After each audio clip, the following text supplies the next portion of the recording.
कुछ प्राप्ति नहीं हुई, कुछ भी नहीं। मेरी समस्त तपस्या एवं आराधना व्यर्थ सिद्ध हुई, व्यर्थ।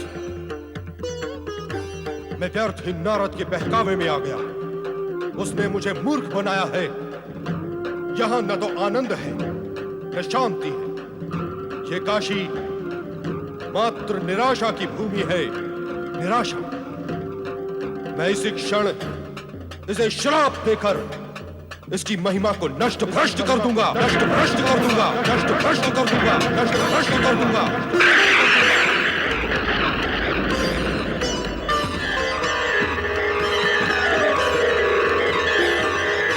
सिद्धेश्वर शिवलिंग, रुद्रावतार दुर्वासा, काशी को शापित करने की शक्ति किसी में नहीं है। आनंद नगरी काशी को कोई भी शाप छू नहीं सकता, प्रलय भी इसे डुबो नहीं सकता। अतः तुम अपने क्रोध को शांत कर हमारे साथ काशी में रहने का आनंद बनाओ। मुझे क्षमा करें शिव शंकर। आप ही के रुद्र अंश से उत्पन्न मैं अपने क्रोध को वश में नहीं रख सकता और सदा श्राप देने के लिए उद्यत हो जाता हूं भगवान।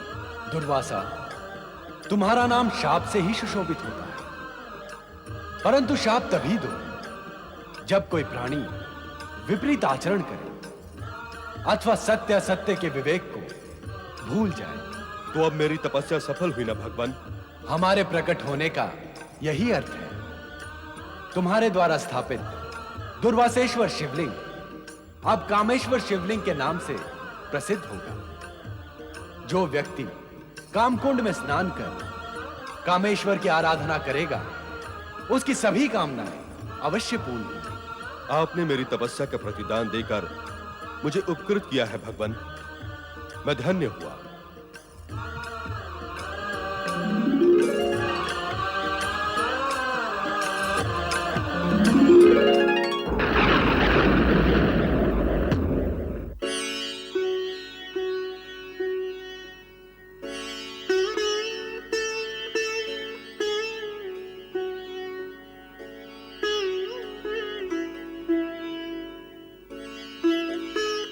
क्या बात है देवी, तुम उदास क्यों हो? इसका भी कारण है स्वामी। दुर्वासा अपनी व्यग्रता को शांत करने के लिए भ्रमण करने गया था। बरसों बीत गए किंतु वो लौट कर नहीं आया। मुझे तो चिंता हो रही है, न जाने वो कहाँ होगा। ब्रह्मा विष्णु और महेश की माता को चिंता करने की क्या आवश्यकता है देवी? तुम दुर्वासा को बुलाने की इच्छा मात्र करोगी तो वो तुरंत दौड़ा चला आएगा। किंतु ये कैसे ज्ञात होगा कि इस समय वो कहाँ होगा? क्यों भूल जाती हो देवी? तुम्हें शिवलिंग में तीनों लोक देखने की सिद्धि प्राप्त है। तुम शिवलिंग में देखकर दुर्वासा को पुकारो, वो तुम्हें तुरंत दिखाई देगा।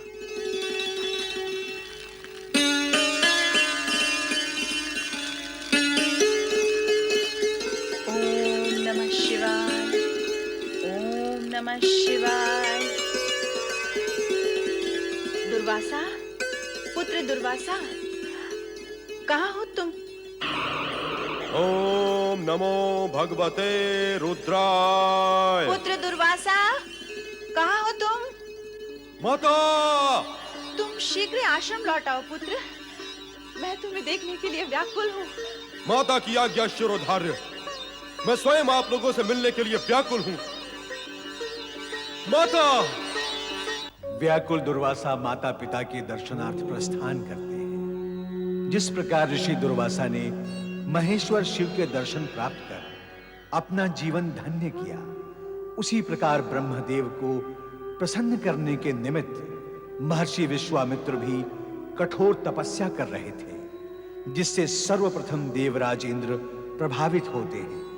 वे देवराज जिन्हें सदा ही ये चिंता पीड़ित करती है कि कहीं कोई दानव, मानव अथवा ऋषि अपने तप के बल से उनके सिंहासन का हरण न कर ले। स्वर्ग की अप्सरा मेनका के साथ आकाश भ्रमण करते हुए विश्वामित्र को तपस्यारत देखकर वे विचलित हो उठे।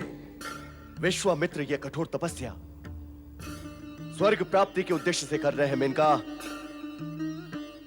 यदि इनका उद्देश्य पूर्ण हो गया तो हमारा क्या होगा?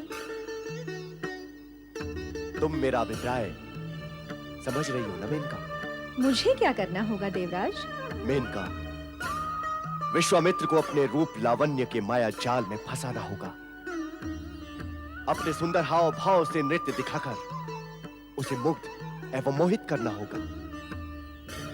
इस प्रकार विश्वामित्र की तपस्या भंग करनी होगी।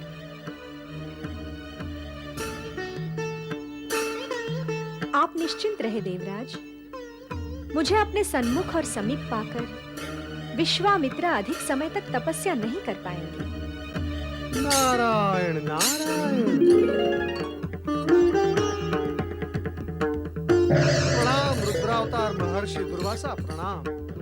आपकी कठोर तपस्या को कोटि कोटि प्रणाम और आपकी भक्ति और निष्ठा को अनेक अनेक प्रणाम। मैंने आपका प्रणाम स्वीकार किया। अब मुझे जाने दे, मुझे माता ने पुकारा है। अवश्य अवश्य, माता की पुकार सुनने पर जगत के सभी कार्य त्याग कर पुत्र को जाना ही चाहिए।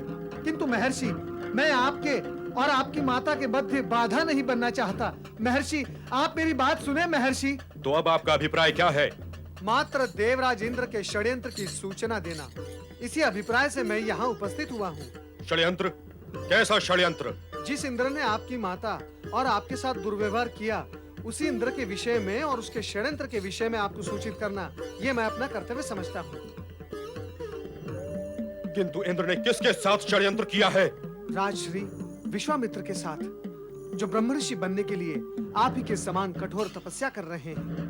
किंतु देवराज इंद्र ने उनकी तपस्या खंडित करने के लिए स्वर्ग की अप्सरा मेनका को वहां भेजा है। एक तपस्वी को दुष्ट इंद्र के षड्यंत्र से सावधान करना हमारा कर्तव्य है। हम इसी क्षण वहां जाएंगे। नारायण नारायण।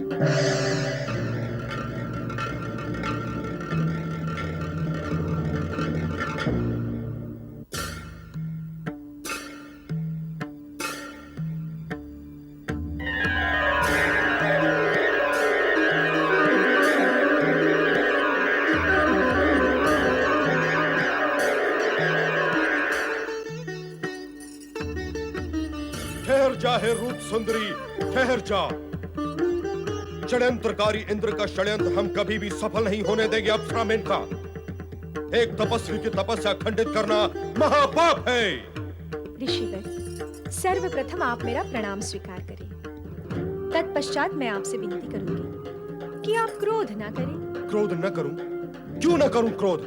तुम अकारण महापाप करो और मैं कारण होने पर क्रोध भी न करूं। क्यों न करूं क्रोध? ऋषिवर, शांत हो जाइए। मेनका, इस दिव्य और शांत वातावरण को अशांत करने तुम आए हो और मुझे शांत रखना चाहती हो। ऋषिवर, मैं स्वेच्छा से नहीं आई हूँ, भेजी गई हूँ। मैं तो अपने स्वामी देवराज इंद्र के आदेश का पालन कर रही हूँ। अनर्थकारी है उसका आदेश और विनाशकारी है तुम्हारा उसे पालन करना। मेनका, अब हम तुम्हें आदेश देते हैं कि तुम इसी क्षण स्वर्ग लौट जाओ, अन्यथा हमारे क्रोध से उत्पन्न श्राप और श्राप से उत्पन्न कष्ट तुम्हें भोगना पड़ेगा। ऋषिवर, आपके शाप से भयभीत होकर मैं अपने स्वामी देवराज इंद्र के आदेश की अवहेलना नहीं कर सकती। मैं अपना कर्तव्य पूर्ण किए बिना यहाँ से नहीं जाऊंगी। मेनका, तुम्हें अपनी दुर्दशा की चिंता नहीं, इंद्र के आदेश की चिंता अधिक है। स्वाभाविक है ऋषिवर, वे हमारे स्वामी जो है। तो क्या स्वामी का आदेश मानकर तू तपस्वियों की तपस्या को भंग करेगी? किसका क्या रंग होता है, क्या भंग होता है, ये सोचना मेरा कार्य नहीं है ऋषिवर। मुझे केवल अपने स्वामी देवराज की इच्छा पूर्ण करनी है। मेनका, अपने स्वामी इंद्र की ही भांति तू भी बाहर से नख से लेकर शिख तक सुंदर और आकर्षक तो है, किंतु भीतर से तुम दोनों ही पाप के भंडार हो। तू एक स्त्री है मेनका, इसलिए हम तुझे भस्म तो नहीं करेंगे, किंतु हम तुझे श्राप देते हैं कि जिस विश्वामित्र को तू भ्रष्ट करने का प्रयत्न कर रही है, उसी के कारण तू स्वर्ग से भ्रष्ट होकर एक मानवी का जीवन व्यतीत करेगी। तू तेरी संतान भी हमारे श्राप की छाया से मुक्त नहीं हो पाएगी। मेनका, इंद्र के षड्यंत्र में सम्मिलित होने का परिणाम तुझे बार बार भुगतना पड़ेगा। बार बार भुगतना पड़ेगा।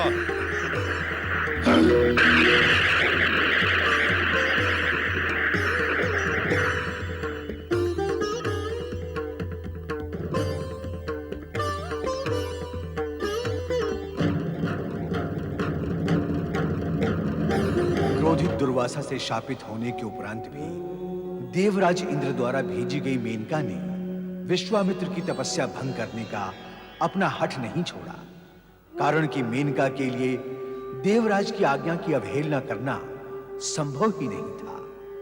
मेनका के लिए दुर्वासा के शाप की पीड़ा से अधिक इंद्र की आज्ञा और अपने कर्तव्य का महत्व अधिक था। अतः वो विश्वामित्र की तपस्या भंग करने के अपने लक्ष्य की ओर अग्रसर हो गई।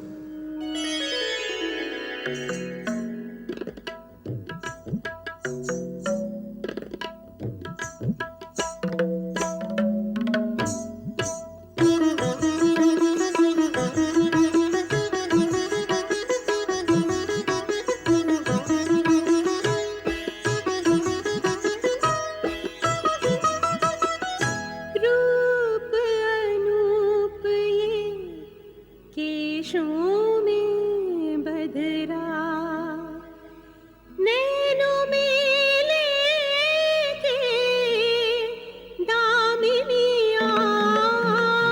रूप अनूप ये केशों में बधरा, नैनों में लेके दामिनिया। रूप अनूप ये केशों में बधरा। विश्वामित्र को मित्र बनाने, विश्वामित्र को मित्र बनाने स्वर्ग से उतरे कामिनिया।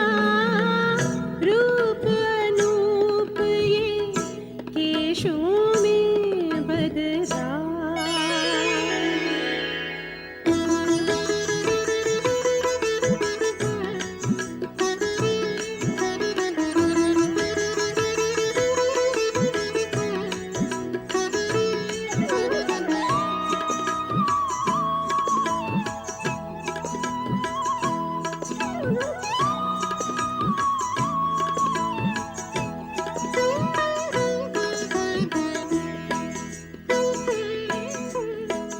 योग विरक्ति भोग है तृप्ति, प्रेम से मुक्ति भक्ति बंधन। तप में तपना निरा निरर्थक, जप करना है जग से पलायन। सत्य मंत्र बतलाए मेरी, रुन झुन पैंजनिया। रूप अनूप ये केशों में बधरा।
विश्वामित्र को मित्र बनाने, विश्वामित्र को मित्र बनाने स्वर्ग से उतरी कामिनिया।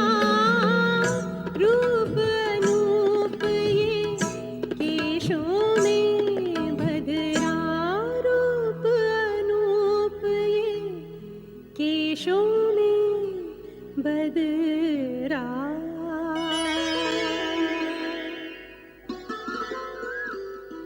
मनमोहक मेनका, अब तुम्हें मेरी जीवन संगिनी बनकर रहना होगा। अब मैं तुम्हें लौटकर स्वर्ग नहीं जाने दूंगा।